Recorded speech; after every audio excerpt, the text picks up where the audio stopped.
The morning sun cast long shadows across the flight deck of the USS Enterprise as Lieutenant Commander Wade. McCluskey adjusted his goggles and prepared for what would become the most crucial reconnaissance mission of his career.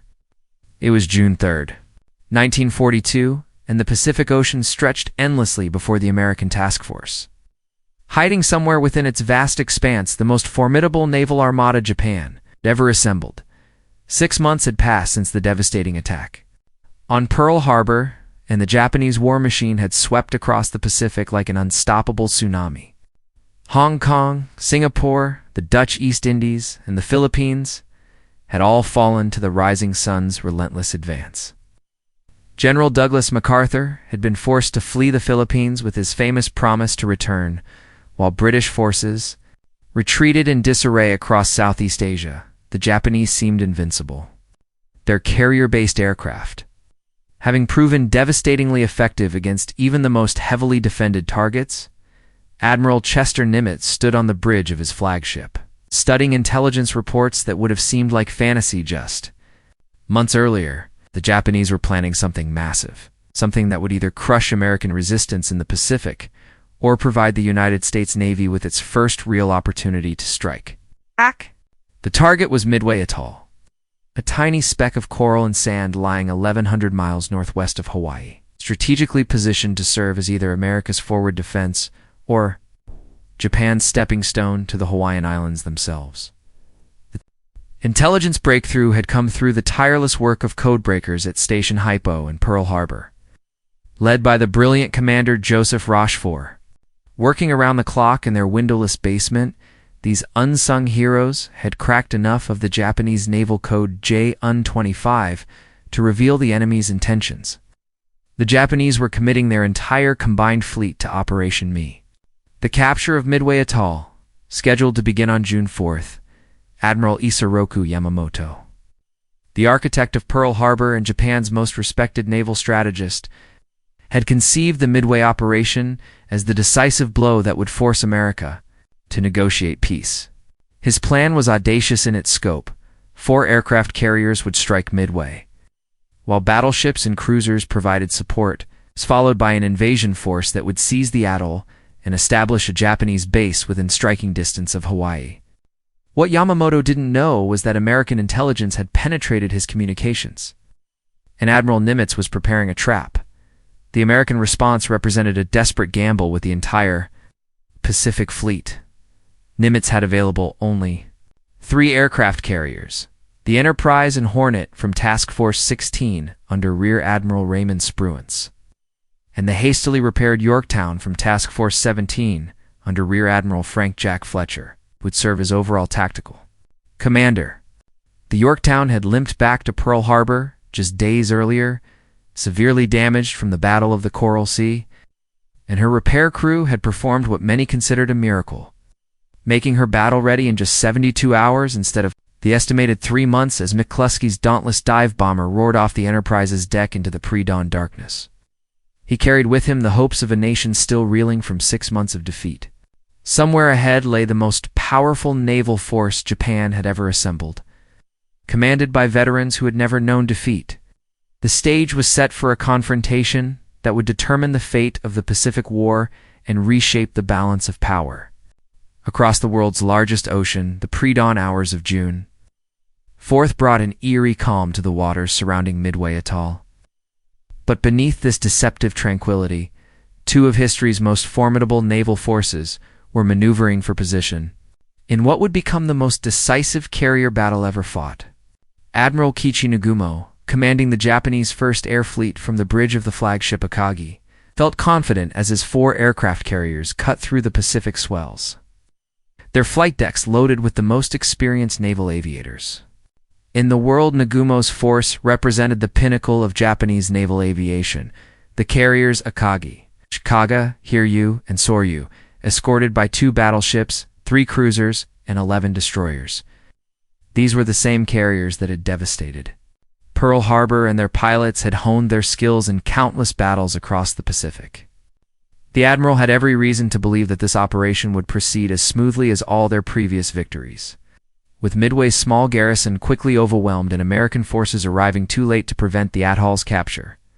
What? Nagumo didn't realize was that Admiral Fletcher's task force 17 had positioned itself northeast of Midway during the night, while Admiral Spruance's Task Force 16 held station to the southeast. The American carriers Enterprise, Hornet, and Yorktown were exactly where Admiral Nimitz had planned them to be. Creating a triangle of steel around the approaching Japanese fleet, Fletcher, a senior admiral, commanded the entire American force. From the Yorktown, while Spruance, despite being junior in rank, controlled the more powerful Task Force 16 with its two modern carriers at 5:25 a.m. The battle began when a Catalina flying boat piloted by Ensign Jack Reed spotted the Japanese fleet and radioed the famous message: enemy carriers bearing 320 degrees, distance 180 miles. Within minutes, every American base from Midway to Pearl Harbor was buzzing with activity as the long-awaited moment of confrontation finally arrived. The first Japanese strike, launched at 4:30 a.m., consisted of 108 aircraft, 36 Nakajima Kate bombers, 36 Aichi Valdive bombers, 36 Mitsubishi Zero fighters, all aimed at neutralizing Midway's defenses. Lieutenant Joichi Tominaga led this formidable force through the morning sky, confident that his veteran pilots would make short work of the American defenders. According to historical accounts, documented in Miracle at Midway by Gordon Pronge, the defenders of Midway had been expecting this attack for days, and every available aircraft had been launched to meet the incoming Japanese strike. Marine Fighting Squadron 221, flying outdated Brewster Buffalo fighters, courageously intercepted the Japanese formation despite being severely outclassed by the superior Zeros. The Marines fought with desperate valor.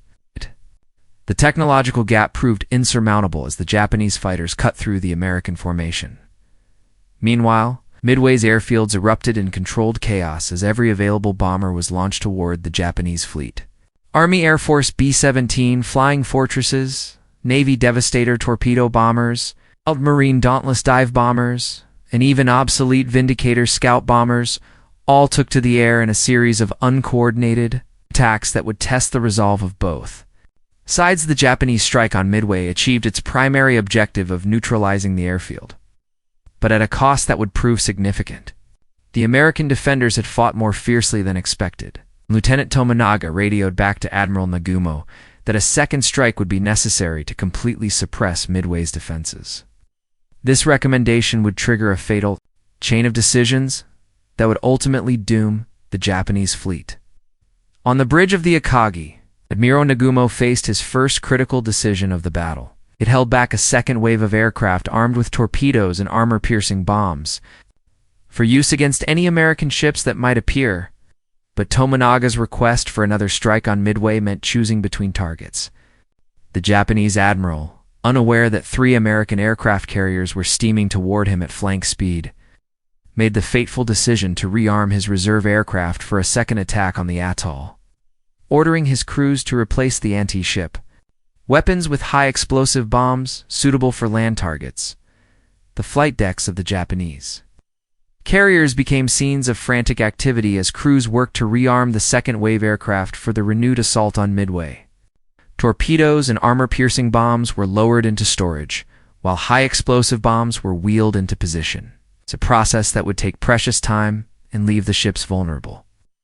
Admiral Nagumo had made his decision based on the best information available, but the fog of war was about to reveal its cruel nature. At 7:28 a.m., everything changed when the Japanese cruiser Tone's reconnaissance aircraft finally radioed the message that would transform the entire battle. Enemy surface ships sighted bearing 010 degrees, distance 240 miles. The pilot's initial report mentioned only ships, but 20 minutes later came the electrifying follow-up. Enemy force, accompanied by what appears to be aircraft carrier. Admiral Nagumo found himself facing every naval commander's nightmare. A rapidly evolving tactical situation with incomplete information and insufficient time to react properly.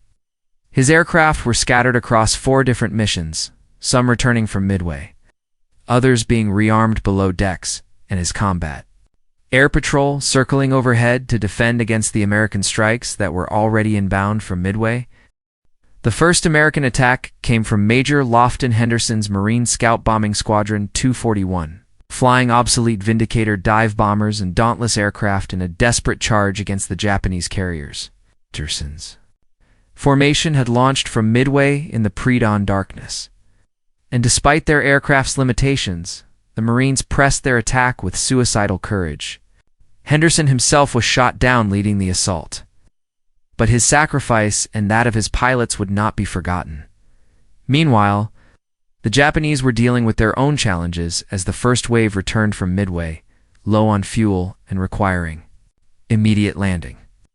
The carrier decks that had been cleared for launching the second strike now needed to be prepared for recovery operations, creating a complex choreography of aircraft movement that left little room for error. The timing couldn't have been worse, as American attacks were converging on the Japanese fleet from multiple directions. Lieutenant Colonel Walter Sweeney's B-17 Flying Fortresses arrived next, approaching from high altitude in tight formation. The Army Air Force had high hopes for their heavy bombers' ability to strike moving ships from 20,000 feet. But the reality proved different from the theory. Despite dropping their bombs with precision, a high-altitude attack achieved only near misses against the maneuvering Japanese carriers. Though the psychological effect on the enemy crews was significant, the most devastating American attack of the morning came from Lieutenant Commander John Waldron's Torpedo Squadron 8, flying from the USS Hornet. Waldron had led his 15 Douglas Devastator torpedo bombers in a desperate low-level attack against the Japanese carriers. Without fighter escort, the slow and vulnerable aircraft were sitting ducks for the Zeros of the Combat Air Patrol. In one of the war's most heroic and tragic episodes, Waldron's entire squadron was shot down, with only Ensign George Gay surviving to witness the battle from his life raft. The attacks from Torpedo, Squadron 6 from the Enterprise and Torpedo, Squadron 3 from the Yorktown met similar fates, as the Japanese fighters and anti-aircraft guns decimated the slow-moving American torpedo bombers. By 10:20 a.m., American torpedo attacks had achieved nothing except the destruction of most of the Pacific Fleet's torpedo bomber squadrons. And Japanese confidence was running high, Admiral Nagumo observing the ineffective American attacks. From the bridge of the Akagi, made another fateful decision. Convinced that he had beaten off the main American effort and that his ships were safe, he ordered the rearming of his aircraft to be completed for anti-ship attack, preparing to launch a devastating strike against what his reconnaissance had reported as a single American carrier. The Japanese admiral had no way of knowing that his decision to delay launching this strike for just 30 more minutes would prove to be one of the most consequential timing decisions in naval history. As the morning wore on, both fleets continued their deadly dance across the Pacific. The Japanese had successfully defended their carriers against multiple American attacks while maintaining their formation and combat effectiveness. Their aircraft were being rearmed and refueled for what promised to be a decisive counterstrike against the American fleet, and victory seemed within their grasp. But high above the Japanese carriers, invisible to the naked eye, American dive bombers were approaching through the clouds, guided by Providence and the tactical brilliance of their squadron commanders.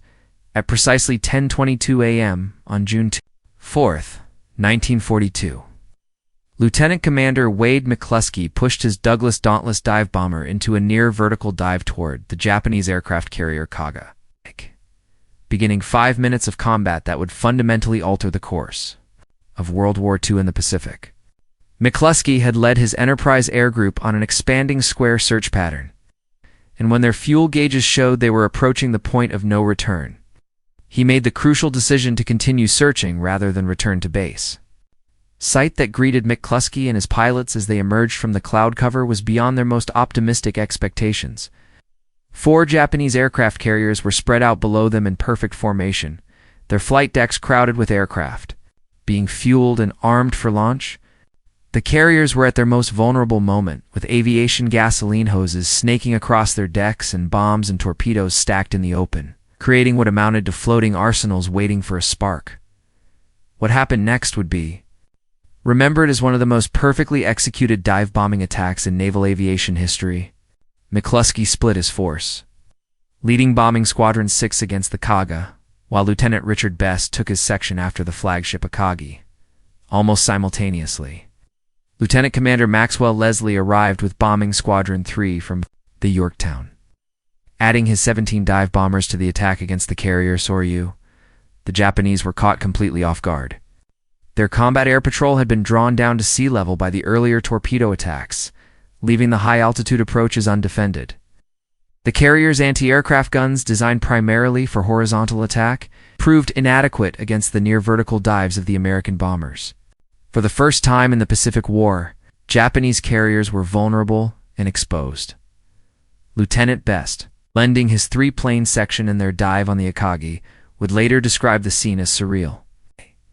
The Japanese flagship's flight deck was packed with aircraft, fuel lines, and ordnance, while her crew scrambled desperately to launch their strike.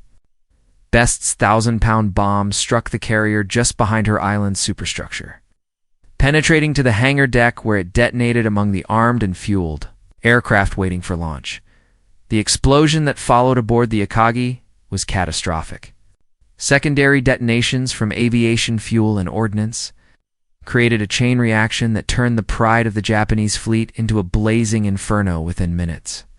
Admiral Nagumo, standing on the bridge as his flagship burned around him, was forced to transfer his flag to the light cruiser Nagara, effectively ending his tactical control of the battle just when Japanese leadership was most desperately needed.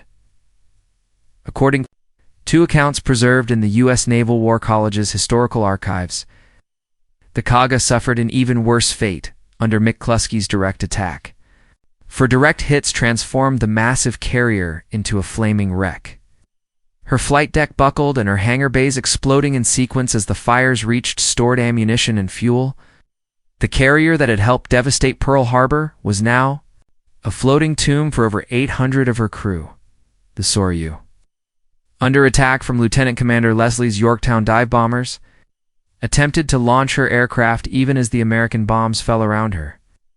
3 direct hits sealed her fate, and like her sister ships, she was soon blazing from stem to stern.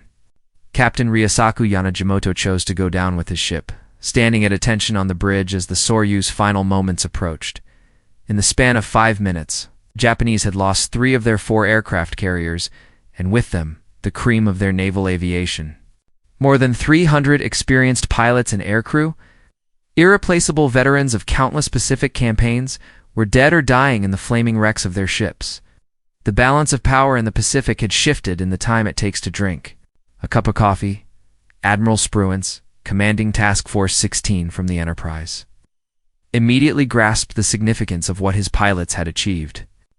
The American admiral ordered a second strike launched as quickly as possible, determined to press his advantage while the Japanese fleet reeled from this devastating blow. But the battle was far from over, as the surviving Japanese carrier Hiryu and her determined crew prepared to extract their revenge for the morning's catastrophe.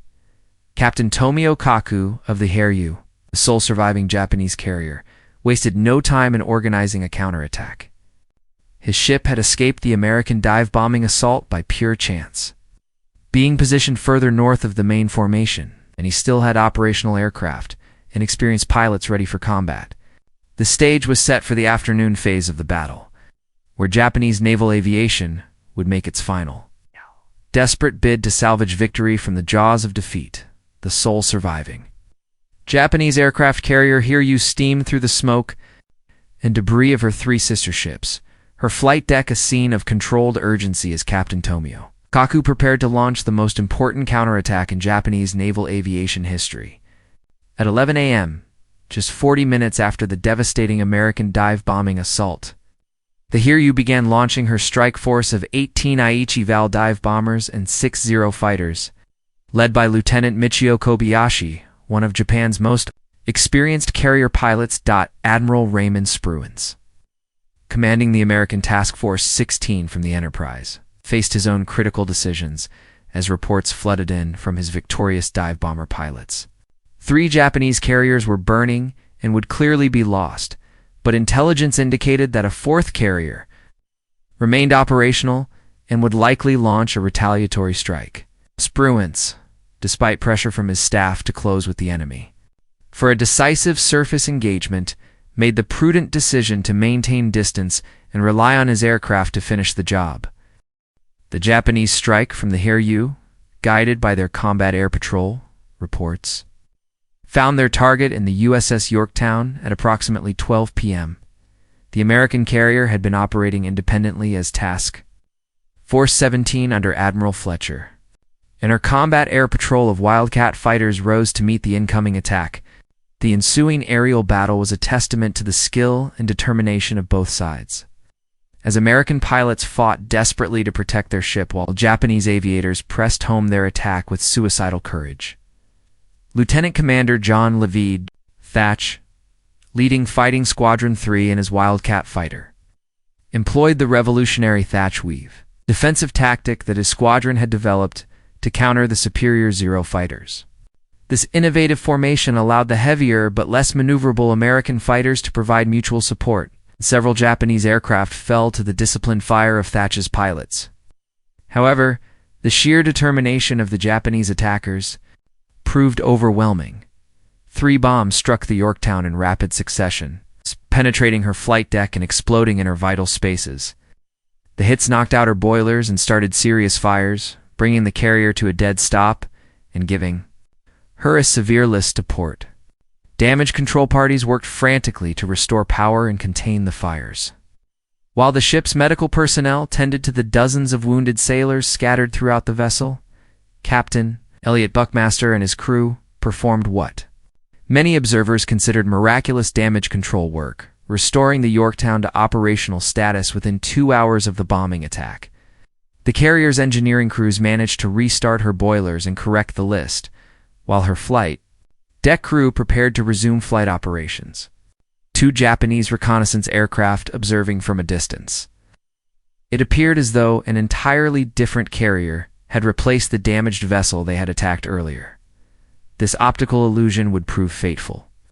When the Hiryu launched her second and final strike at 2:45 p.m., Lieutenant Tamatsu Hashimoto led 10 Nakajima Kate torpedo bombers and 6 Zero fighters toward what they believed was a fresh American carrier, aware that they were attacking the same Yorktown that had absorbed their earlier bombing assault. The Japanese pilots, flying their final combat mission for many of them, approached their target with the calm professionalism that had made Japanese naval aviation famous throughout the Pacific. Historical records from the National Archives indicate that the Yorktown's anti-aircraft guns, now fully manned and coordinated, put up a devastating barrage against the low-flying Japanese torpedo bombers. The American gunners had learned from the morning's attacks, and their improved coordination resulted in several Japanese aircraft being shot down before they could launch their torpedoes. However, enough attackers survived to deliver a coordinated assault on the American carrier. 2 torpedoes struck the Yorktown on her port side, causing massive flooding and knocking out her electrical power. The carrier took on an increasingly dangerous list, and Captain Buckmaster, recognizing that his ship was beyond saving, gave the order to abandon ship at 3 p.m.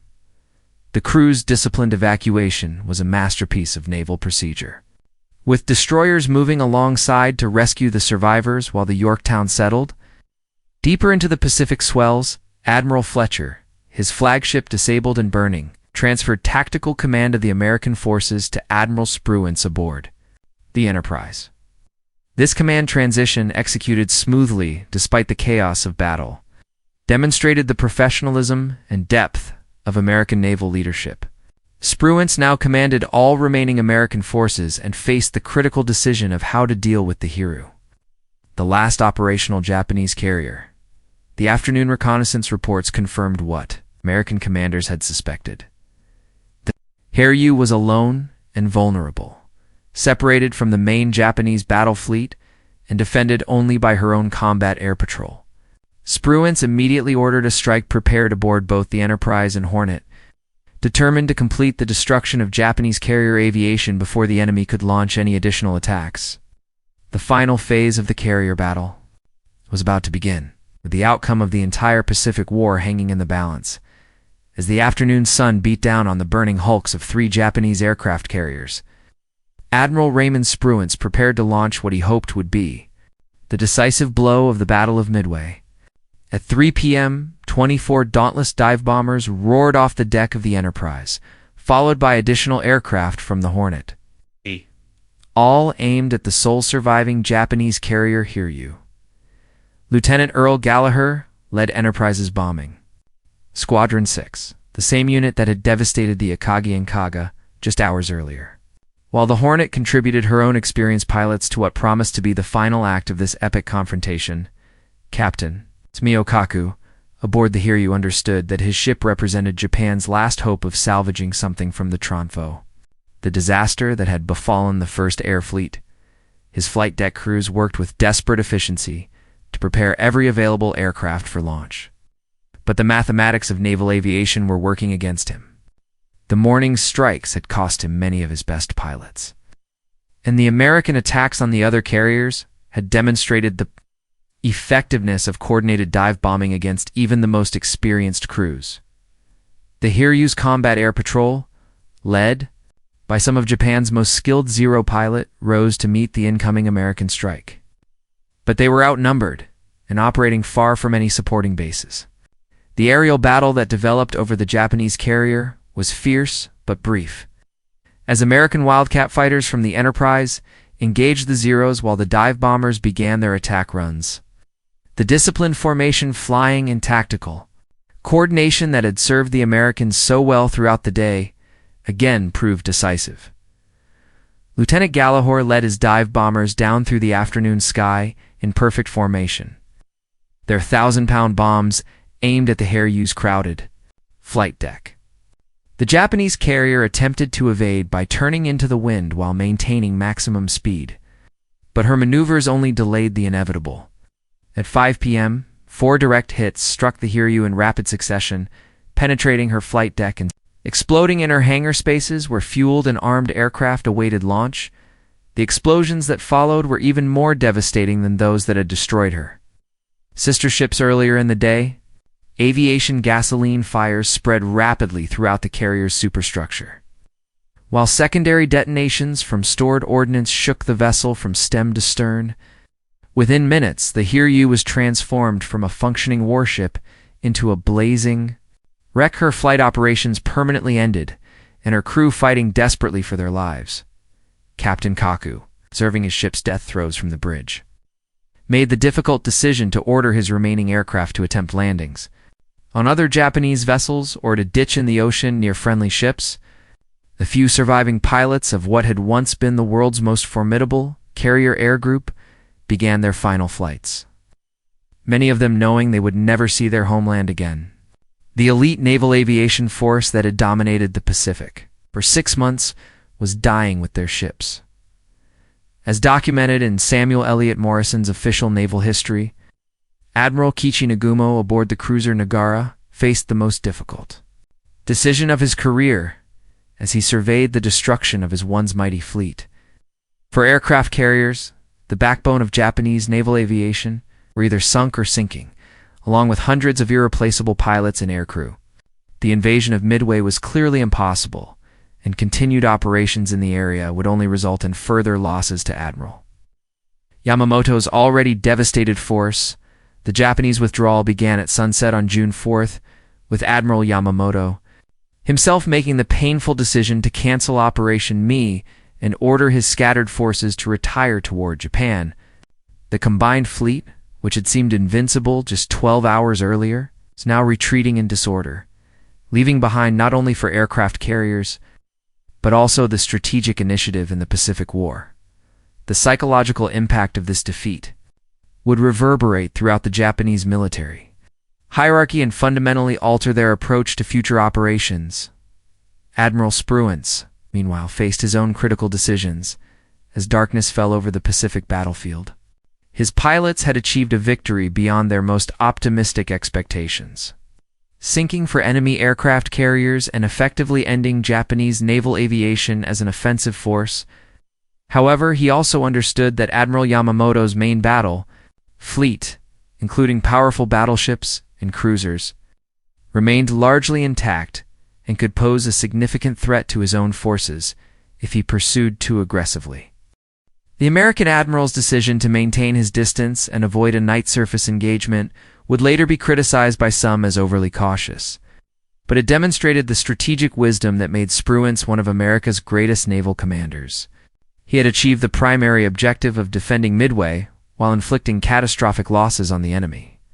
And he understood that preserving his own forces was essential for future operations in the Pacific campaign that lay ahead. The morning of June 5, 1942, revealed the full magnitude of the American victory at Midway, as search aircraft from the Enterprise and Hornet photographed the scattered debris of what had been the Japanese First Air Fleet just 24 hours earlier. Admiral Raymond Spruance, now commanding all American forces in the area following Admiral Fletcher's transfer from the damaged Yorktown, ordered his pilots to hunt down any surviving Japanese vessels while maintaining vigilant watch for submarine attacks and potential reinforcements from Admiral Yamamoto's main battle fleet, the Hiryu, last of the Japanese aircraft carriers that survived the night despite the devastating fires that raged throughout her superstructure. Captain Tomio Kaku and his crew had fought the flames with desperate courage. But the damage was too extensive for effective repair, and the ship's list was increasing hourly. At dawn, Kaku made the heartbreaking decision to scuttle his vessel, rather than allow her to fall into American hands, and the Hiryu joined her three sister ships on the bottom of the Pacific Ocean, taking with her the final remnant of Japanese carrier aviation's golden age, Admiral Kiichi Nagumo.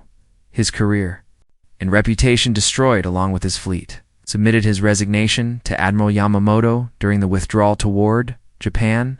The architect of Pearl Harbor's success had become the symbol of Japanese naval aviation's greatest defeat, and the psychological impact of this reversal would haunt him for the remainder of his life. Yamamoto, recognizing that the loss of 4 aircraft carriers and their experienced aircrew represented a blow from which Japanese naval aviation might never recover, accepted the resignation while privately acknowledging his own responsibility for the disaster.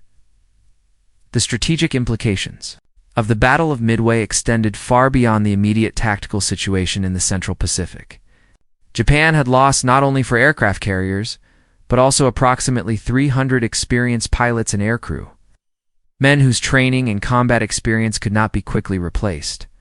The Japanese Naval Aviation Training Program, designed for quality rather than quantity, simply could not produce replacement pilots at the rate required to maintain offensive operations across the vast Pacific theater. American forces, meanwhile, used the victory to begin their first major offensive operation of the Pacific War. The successful defense of Midway provided the strategic foundation for Operation Watchtower.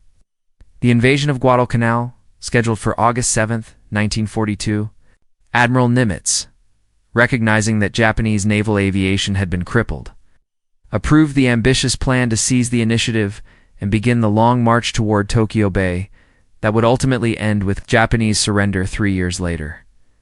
The human cost of the battle, while heavily favoring the Americans, nonetheless represented significant sacrifice on both sides. The United States Navy lost the carrier Yorktown, the destroyer Hayman, and 147 aircraft, along with 307 killed in action. Japanese losses were catastrophic: 4 aircraft carriers, 1 heavy cruiser, 248 aircraft, and over 3,000 dead, including many of their most experienced naval aviators. These losses would prove irreplaceable as the war progressed. Lieutenant Commander Wade McCluskey, whose decision to continue searching beyond his assigned patrol area had led directly to the discovery of the Japanese fleet, turned to Pearl Harbor. As one of America's newest heroes, his tactical brilliance and determination under pressure exemplified the quality of American naval aviation. Leadership that would prove decisive throughout the Pacific campaign. McCluskey's after-action report became required reading at the Naval War College for generations of future naval officers. The abandoned Yorktown, drifting helplessly in the Pacific swells, became the focus of a desperate salvage operation as American destroyers and the minesweeper Vireo attempted to take her in tow. For nearly 2 days, it appeared that the damaged carrier might be saved. But on June 6th, the Japanese submarine I-168 penetrated the defensive screen and torpedoed both the Yorktown and the destroyer Hamon. The carrier that had fought so gallantly at Coral Sea and Midway finally succumbed to her wounds, was taking with her the hopes of salvaging this symbol of American naval resilience as news of the victory reached the American mainland. The nation experienced its first genuine celebration since the attack on Pearl Harbor 6 months earlier. President Franklin Roosevelt, understanding the strategic significance of the victory, authorized its public release despite security concerns, recognizing that American morale required the boost that only genuine military success could provide. The Battle of Midway had proven that Japanese forces were not invincible and that American technology, training, and determination could prevail against seemingly overwhelming odds. The 4 days of fighting at Midway had fundamentally altered the balance of power in the Pacific War, marking the beginning of American offensive operations that would continue uninterrupted until Japanese surrender in August 1945. Admiral Yamamoto's gamble to force a decisive engagement had backfired catastrophically, leaving Japan's naval aviation in ruins and opening the door for American forces to begin their inexorable advance across the Central Pacific toward the Japanese home islands themselves.